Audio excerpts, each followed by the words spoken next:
Welcome, everybody, to Inside Boxing Daily on the Gruely Truth Sports Network. I am your host for Inside Boxing Daily, Mike Goodpaster, and I want to remind you all that we are brought to you by the Retired Boxers Foundation. Make sure you go check out Alex Ramos and Jackie Richardson on Facebook with the Retired Boxers Foundation. As I said, I'm your host, Mike Goodpaster, and I obviously read everything ass backwards, but I'm not reading. I'm doing it from memory, and I'm half brain dead.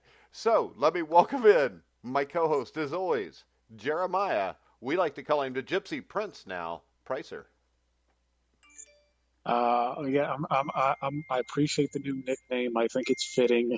I think I've hopped aboard the Gypsy King fan club. But let's get it going. The quicker we can talk about Tyson Fury, the better. Yes, because I am now, John Einreinhofer is the head of the Deontay Wilder fan club, and I am now officially the head of the Tyson Fury fan club. And Deontay Wilder, though, it seems there's an excuse why he lost, Jeremiah. He was wearing a 40-pound suit. Mark Breland did him wrong. Kenny Bayless did him wrong. And, yeah, what's your take on all of this? Because a 40-pound suit does seem pretty heavy. Yeah, it does. Well, I mean, I think in honor of Black History Month, I think it makes sense that the deck was stacked against him as historically it seems to be. No, I mean it's like this dude, for all of the nonsense that he talks and the build up to the fight, he always seems to have an excuse. I mean, he had one for the first one. Nobody really took it seriously because he said he was like broken his arm in camp or something like that. And I've seen pictures on Instagram and it didn't seem like there was any evidence of that at all. And now, I mean, it seems like he's trying to rationalize, a loss like that. And, if the excuses help him, whatever. But, I mean, they're just silly. I mean, they're dumb. I mean, to blame the suit. I mean, he said, in regard to the suit, he said that he didn't try it on, or that I think he said he didn't try it on at all, or if he did, it was only once before the fight. And so he was just surprised at how heavy it was. And, regardless of how big the suit was or how heavy it was, whatever it may have done, we all saw what happened inside the ring.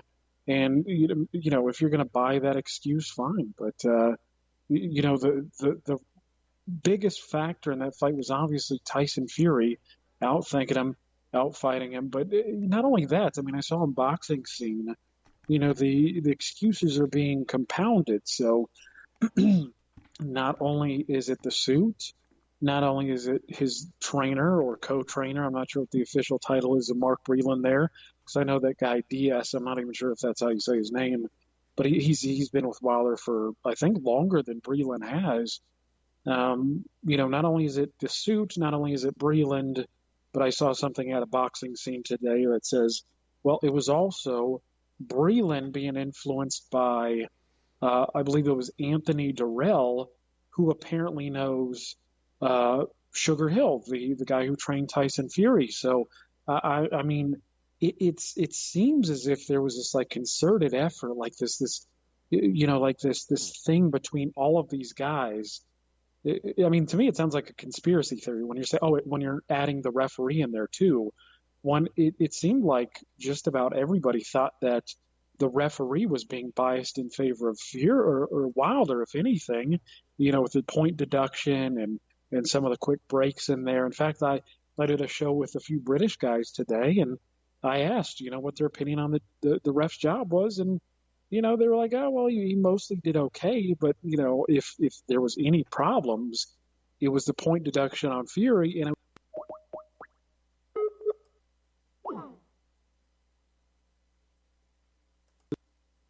being influenced by Durrell, who knows Hill.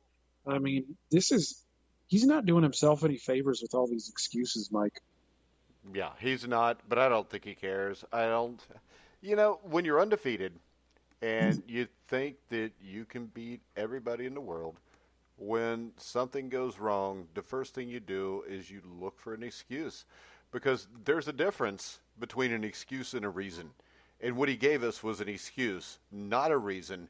And the problem I see here is we're going to have to watch this for a third time.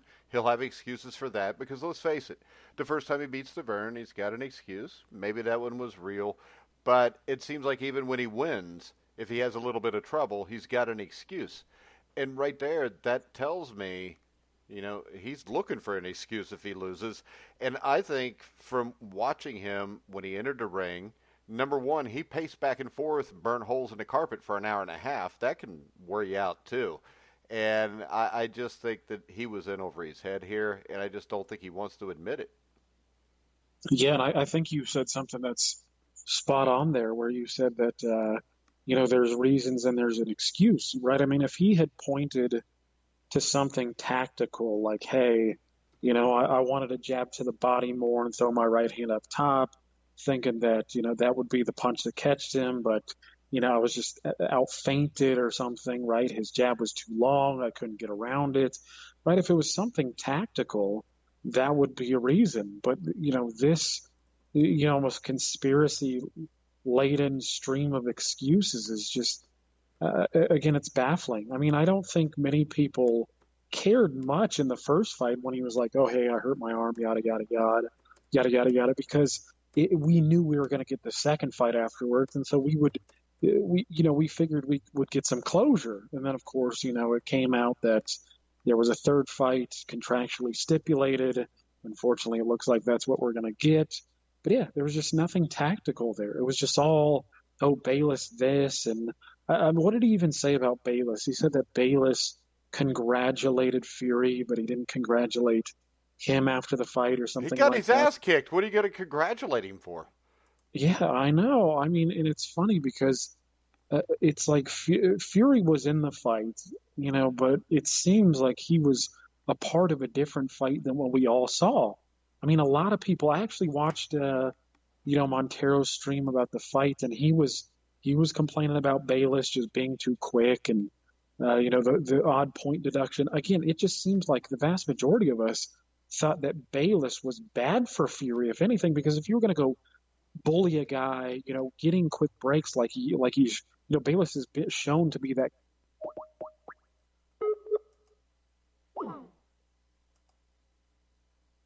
or something like that, but he has a history of doing stuff like that. So it seems as if Bayless, on top of the three American judges, would play in Wilder's favor, but he just got dominated.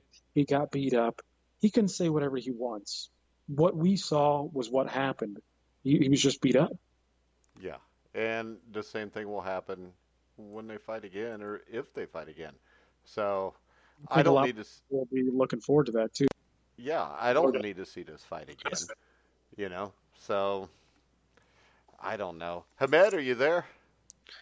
Yes, Mike, are you trying to call people off Skype? Actually, we are having issues with the Skype. We've had multiple people try to call in. I've tried to call them back, but for some reason, I'm still I, having Skype issues, and I know I that. think I know the scenario. I think it's this. You need to get people's emails. So if you get the emails, then you could add people to Skype. But from there on, you could call people back and forth. Because I had this problem with Skype before figuring out how to work Skype.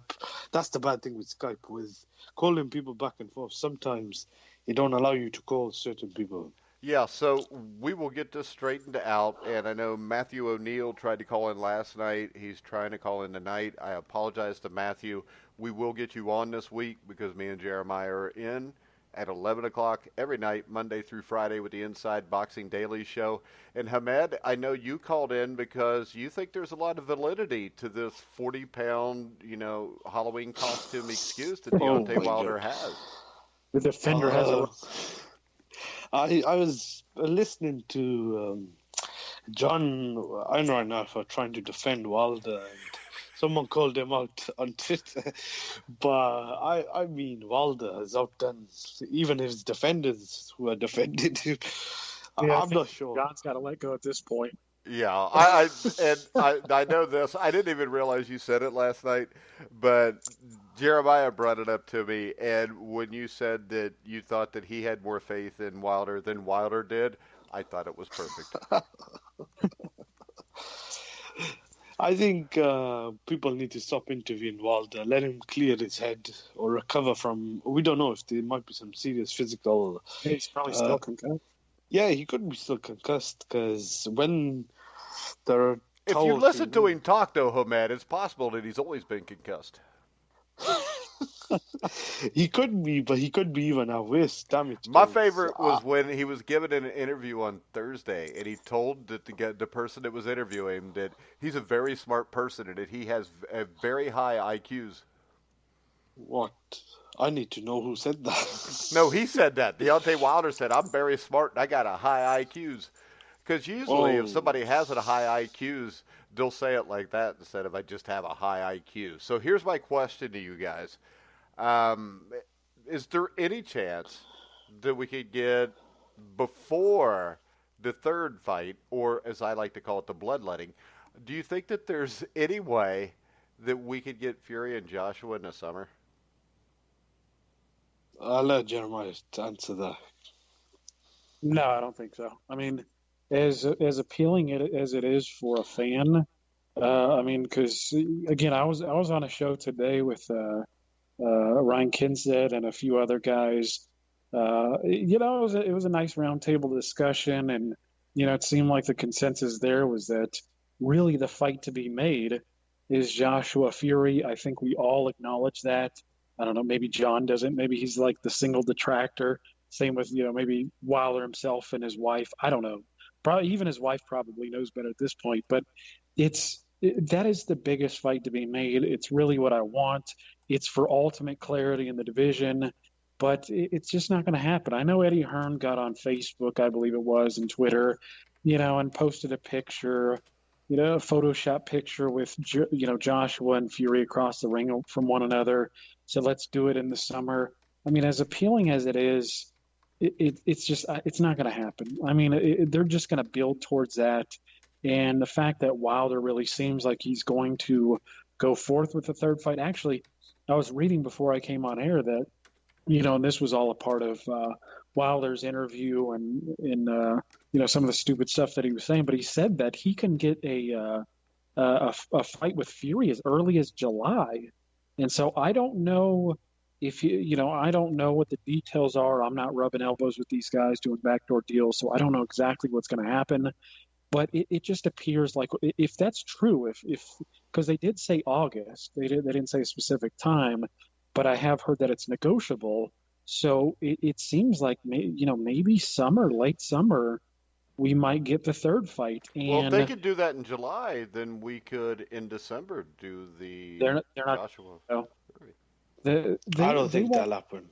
Yeah, they won't do it. I think Eddie Hearn really wants a spring-summer date just in case they can put it in an outdoor arena. You can. You're going to put it in Las Vegas. I've explained this to you. It's worth more money in Vegas, and you're going to get 60 or 70,000 people there. All you got to do is play at the Las Vegas Raiders Stadium, which is a brand new facility that for boxing may seat 80,000, and you've still got casino money. It's a win-win. Is that built now? Or? Yeah, because the Raiders will play their first game in it in September. It's going to be built. No, it's already built. It's almost done as far as I know. But you can do this, and even if it's next spring, why would you not do it in Vegas if you're the fighters? You're going to make more money because you got the casino dollars there. Is it?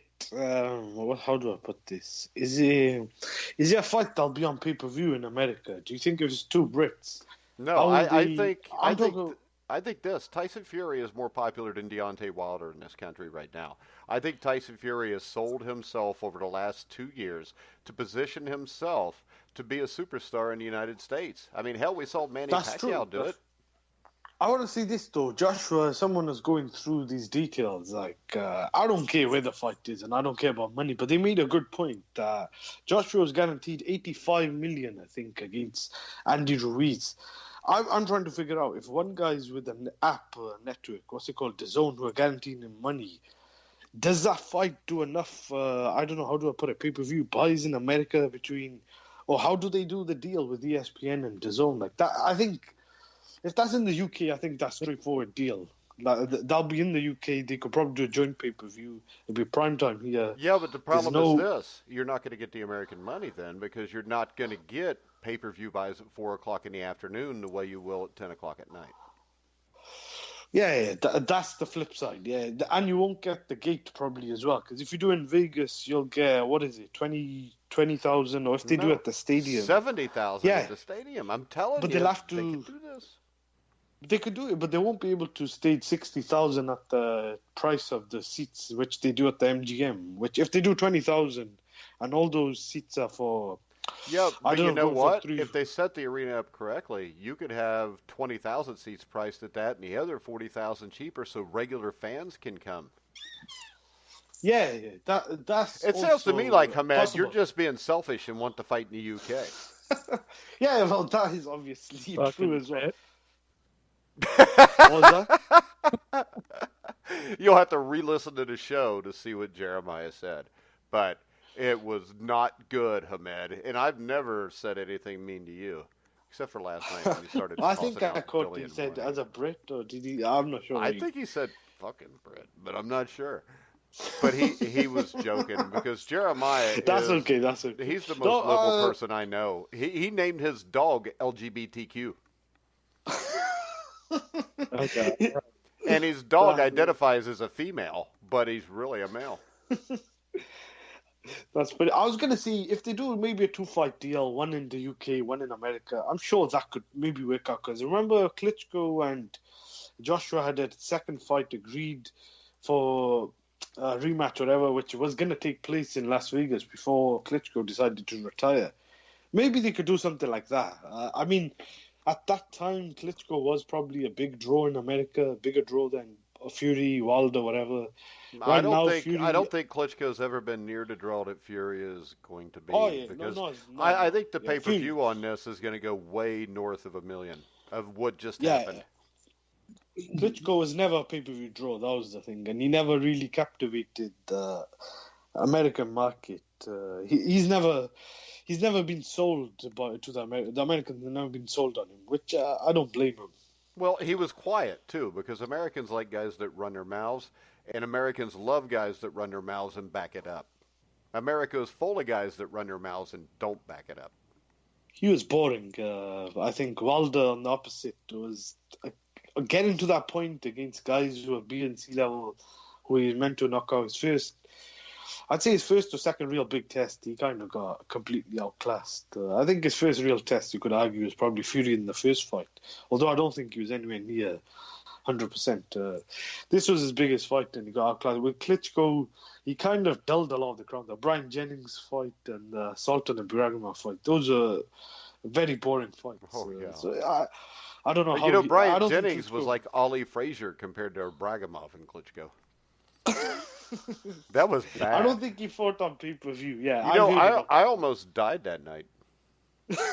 No, I did, because I was watching the fight, and I almost died because Vladimir Klitschko was boring, because we had a snowstorm and there was ice, and it's like the 10th round, and I'm like, dude, this is boring, and I had to go get toilet paper. I didn't have to go, my kids did, but they could have held it. But the fight was so boring, I went outside to get it. And when I went to get in our van, I was one of them guys that used to own a minivan, I slipped, fell, and hit my head. So, the moral of that story is Vladimir Klitschko and Sultan Ibragimov almost killed me. And I was the only person that got hit in the head that night. Yeah, that's crazy. Before Jeremiah gets it, I just was going to say, Klitschko was never a guy who fought on pay-per-view in America, to my knowledge. Rightly so. He didn't. I think Fury now has got maybe a possibility of becoming a real pay-per-view star in America. Plus, the dance front, real quick, because I don't know this, Hamed. What does a pay-per-view cost in Great Britain? The Fury Wilder one was £25, so that's about $35, I think.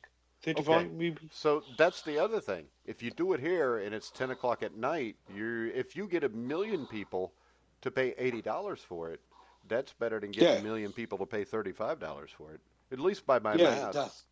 American market is much bigger. It's a different market. The scalability. You do 1 million, You probably do 1 million UK buys. That's probably not even 500,000, I'd say, American pay-per-view buys. I think if you do a 2 million UK buys, that's probably closer around 1 million American. I'll have to double check. I'm not sure if these figures are accurate, but that's what I heard. So the gate would be higher, the pay-per-view revenue would be better in America. There's more money in America, basically. But from those fighters and those promoters, I do think they'll try and do some sort of 2-fight deal because they'll want to try and get as many fans from the UK to watch that fight live in the UK as well. But they'll want to try and cash out as much money as possible. I've heard it could go to Saudi Arabia, but I think the money in America God, I will hope be not. too much. It shouldn't be in Saudi Arabia. There should never be a fight in Saudi Arabia ever again. Yeah, the atmosphere was bad. What was it? The Fury? It's not the atmosphere Fury, is bad. Joshua. They shouldn't even be fighting in Saudi Arabia. I mean, because It is a random location. this yeah. is the problem. This is the problem with a lot of huge events. Is normal people can't go to them anymore. You know? I think a lot of Brits did go to the Joshua Ruiz I fight. said normal people, not Brits, Hamed. I'm just that was a kidding. good one. I'm just kidding, Bob Day. Don't you get mad and start texting me again. But, all right. Anything else that needs to be said about Wilder and Fury, Jeremiah? Yeah, Fury's the king, man. I mean, I was talking to three Brits today, and and they said, they were saying that, and again, I don't know what the perspective is like in the UK, but I was under the impression that Joshua was at least slightly a bigger personality than Tyson Fury, but they were telling me that has to be, if that fight comes off, it has to be 50-50. And one of the fellas even said that Fury is bigger, and if anything, it should be 60-40 for Fury. I mean, again, I don't know how it is over there. I mean, Joshua's always been bigger. I think it might be closer now. It's closer now. I don't know if he's become bigger with just one fight because even though that fight was in America, we got to be real. That was at 5 or 4 in the morning. In the UK, I don't think as many people watched it as obviously in America. So he'll obviously have become much bigger than he was. We got to look at it. He wasn't a pay-per-view star in the UK before the first Wilder Fury fight. Only after that fight, his name and recognition grew, and now he's obviously skyrocketed. How about this? If you had to fight in England, I just thought of this because I believe Ali and Foreman in Kinshasa Zaire was fought at like 3:00 in the morning Kinshasa time, so it would be closed circuit prime time here. Is there any way they could do something like that so they could double up and make sure to get the pay-per-view money? I was going to say that. Calzaghe and Kessler, the fight in Cardiff, I didn't go to that, but my brother went to it, and that was 3 or 4 in the morning. I think Hatton and Costa Zoo, another big fight, was at 2 or 3 in the morning. I believe Calzaghe and Lacey and also Hay and Macronelli, which was a unification, was also in the early morning, excuse me, but for a long time... You talk about all those fights, and then you threw in Hay and Macronelli? What the hell, Hamed? I was just saying, those are the fights. I remember. That's like when Einreinhofer starts talking about Larry Holmes when we're talking about Deontay Wilder.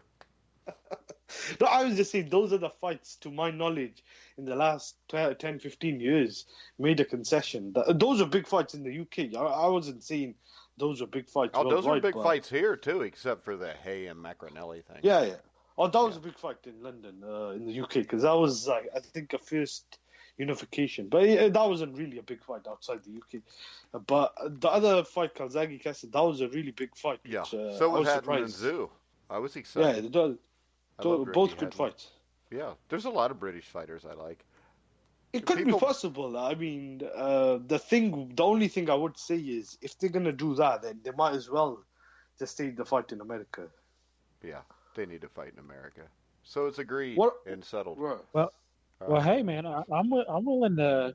I could agree to the compromise. Do the first one in the U.S. and the second one in the U.K. I'm cool with that, if it's competitive enough, of course. Yeah, we don't want to see an ass whooping turn into another ass whooping. You want to talk about other boxing because there is other boxing news. What? Can I just say this? I heard this interesting point before we get to another topic. I've seen a lot of guys, I don't know, comment section, it just popped up on YouTube, I think Twitter as well. They've a lot of the Wilder fans, they've been saying in America, like the white American fans have not been supporting Wilder, and they're all happy Fury won. And they've just been trying to make it some sort of race war. We don't get that in the UK. I was just wondering why that's been the whole theme, because before the Fury Wilder fight, they tried making that as well, and I think Fury shut that down. Like, is that just something? Go ahead, want me to Jeremiah. go? Yeah. I'll take this one. Shit, I don't care.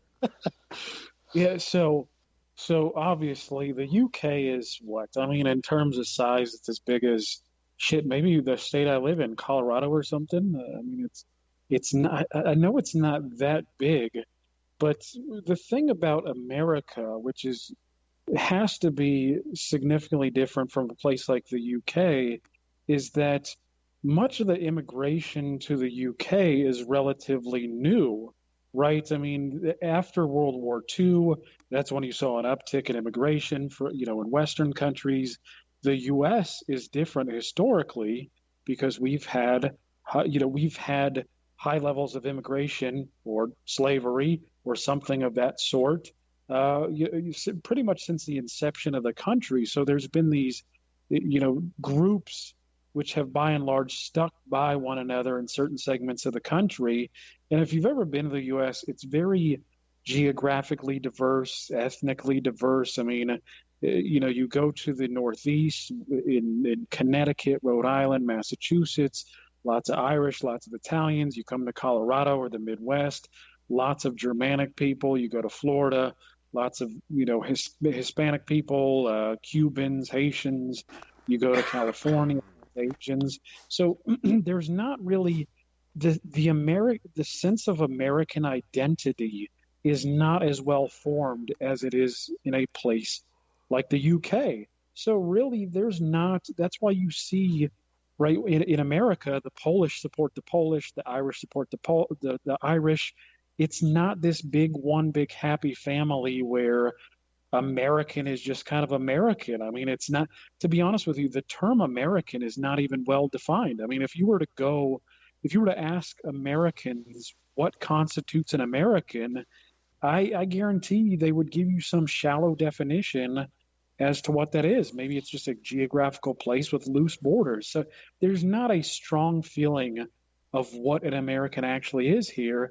And because of some of the historical stuff, some groups have a tendency to be more in group than others. And so, you don't see a lot of, like American fighters supporting American fighters because there's not that sense of identity there. And that's the way it is. I mean, you can see, I know, you go to the YouTube comment section or you go to, I know you also patrol some of the Facebook groups as well. I see you post sometimes.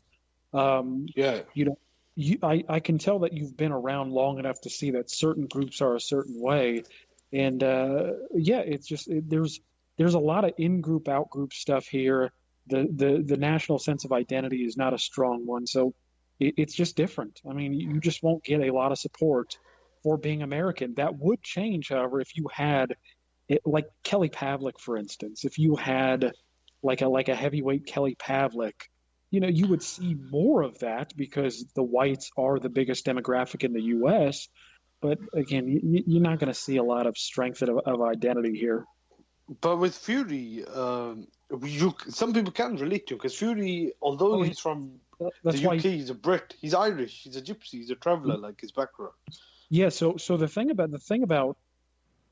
about Fury, which makes him so easy to grab onto in the U.S., is that the Irish are one of the groups. They're one of the subgroups that Americans have an affinity for, and so he's an easy sell here. And so him coming over here and speaking, and to be honest with you, the Brits have a tendency, like you see them on television and stuff. There's a general sense that Brits are like smart and classy and stuff like that, kind of like the James Bond stuff. So like when you see somebody like Tyson Fury, he's an easy sell over here because he looks. Yeah, he acts like an American. He's loud and obnoxious, Ahmed. Yeah, and he looks like most Americans.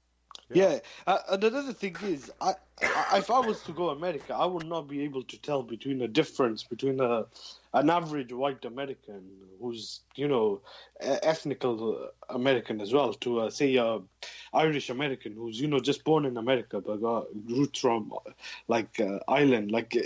Is it depends. I think a lot of people have taken to Fury because I think he's just united. Also in the UK, he's got a big.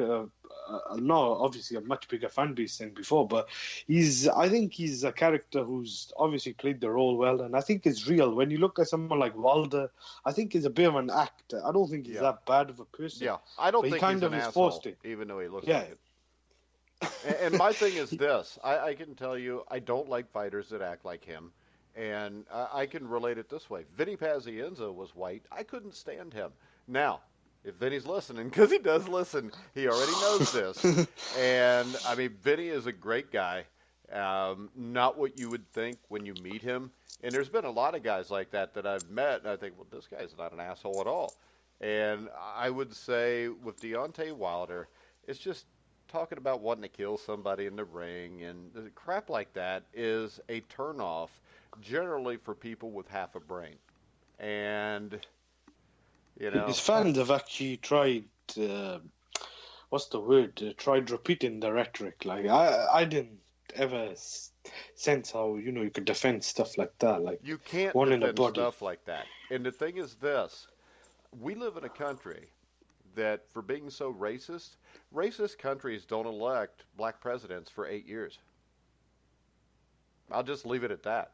Because if this country was as overtly racist as people say, that would have never been allowed to happen. Yeah, that's a good point. Yeah, times have changed, obviously.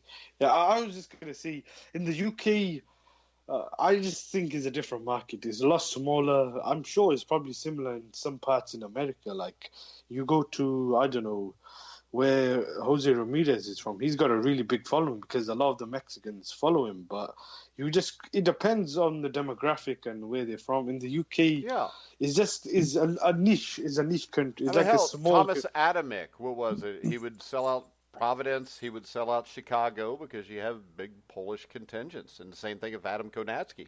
So when you look at that, it's not racist to me because boxing is tribal.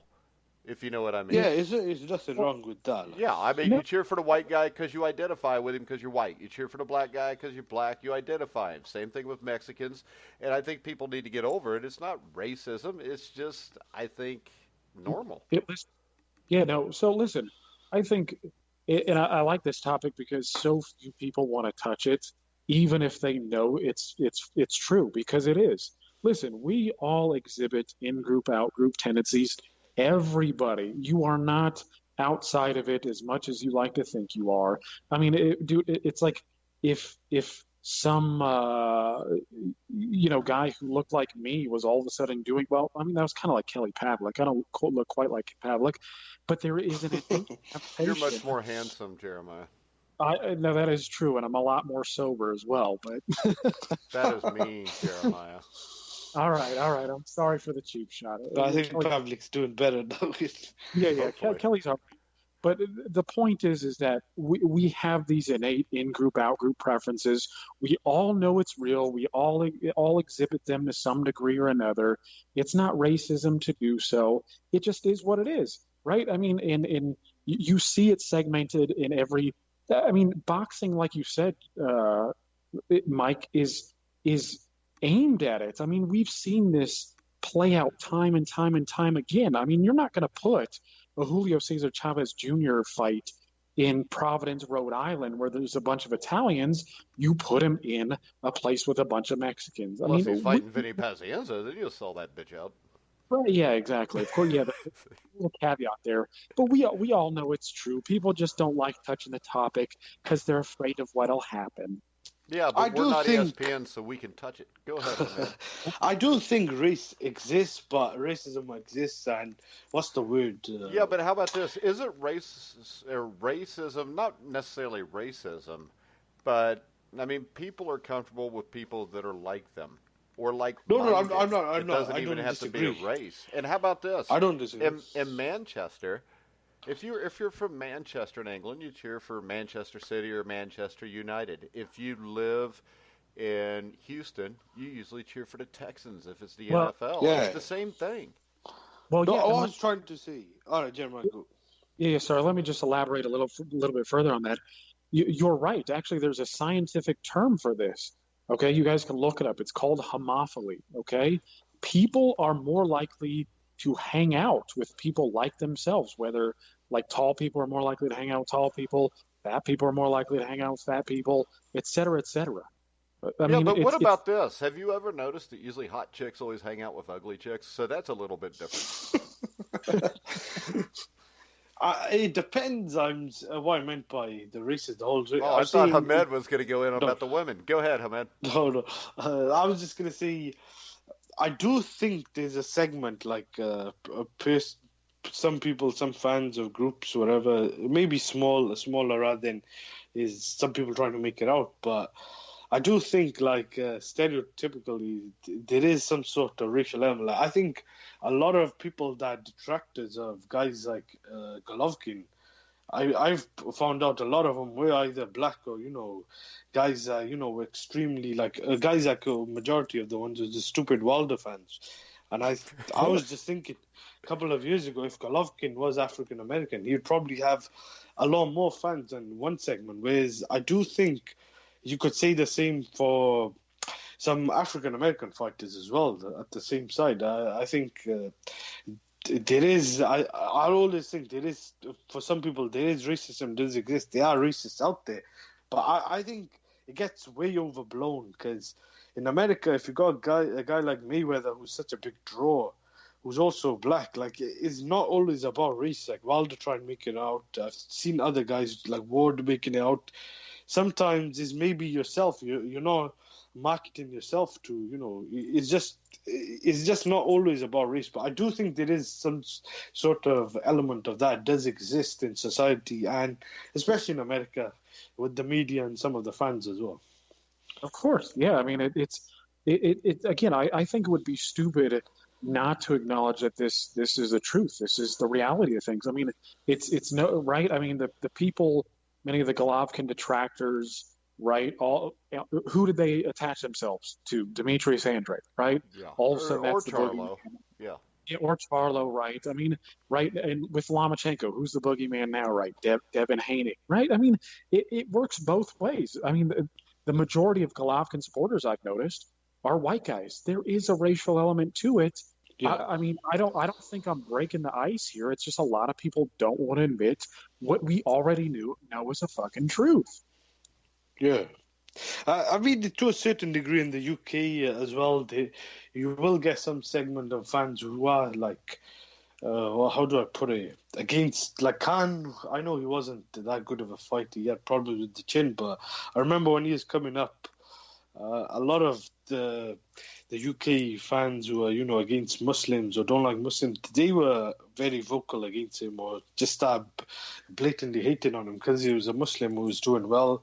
You could say the same stuff about certain black fighters as well, and a lot of white fighters as well. I think it goes all around. It depends which demographic of fans there are. I think it does get a bit overblown though in the senses because there was a time in the UK where you probably wouldn't get someone like now AJ who's black as well and who's selling 90,000 fans. There's probably a time in the UK you wouldn't get that, but right now I think times have changed. You can see the same in America as well. Well, how about this? In America, the big problem is the news media, whether it's sports or just regular news, they hype up the racism angle as much as they can to make money. And that's the big thing. I live in Indiana, and I don't know the last time I saw a racial issue between people. I mean, the way I look at it is there's two types of people. People that are assholes and people that aren't. I tend to associate with people that aren't assholes. And those come in all races, as do the people who are assholes. You know? Yeah, That's I think simple. I think you hit the nail on the head there. Yeah. It is lack of education, or you could call them just assholes, whichever way you put it. It's a Assholes bit to of both. me, I live in Indiana. We all have lack of education. So we would say they're assholes.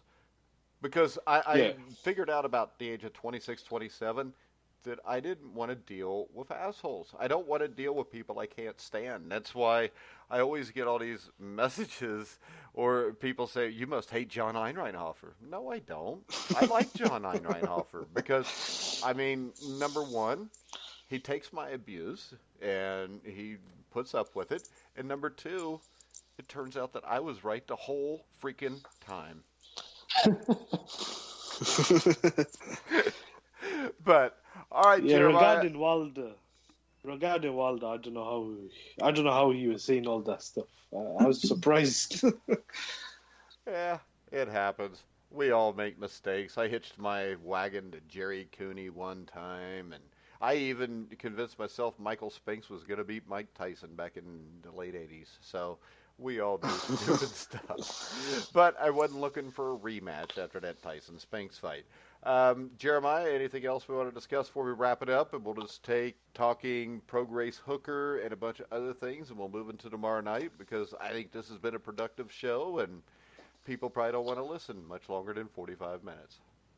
Yeah, no, I think we're good here, man. We can wrap it up and just like you said, move everything back to tomorrow. All right, Hamed, I want to thank you for coming on again. Yeah, thanks for having me on, Mike. Hey, and make It's sure you always a call in pleasure. the Montero show again. You tell him that you think the best podcast is The Grueling Truth. Oh, I messaged him to tell him to come back on the Grueling Truth. Oh, But I don't think he replied. I haven't talked to him in a while. He used to come on every once in a while, but that was when I asked him. So I'll ask him again, and we'll see if we can get him on. I don't know if his job, if he can stay up this late to go on, no. Oh, yeah, he works a job as well. He used to come on. I remember that's What do you how I think? found Me his and Jeremiah podcast. are homeless, and we just sit here and talk about boxing every Friday or every night at 11 o'clock, or what? Because it's true. I sit in a box, but my box sits right next to Jeremiah's, and we basically just talk through a string with cups.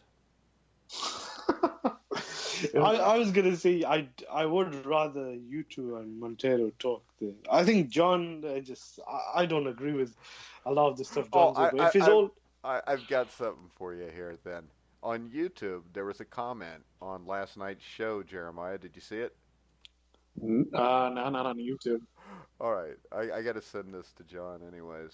I'll read it to you. It's hilarious. Hold on. I got to find comments. Where do I find comments on here? I'm not real good with technical stuff. If there's anybody out there that is, we're trying to do this so we can have video at some point so we can see exactly how sexy Jeremiah is. I'm not. are you guys trying aren't to look ready for that. for comment sections on YouTube or? Yeah, it's on the video from last night. Here we go. Inside Boxing Daily. All right, here we go. This is from S. McCowan.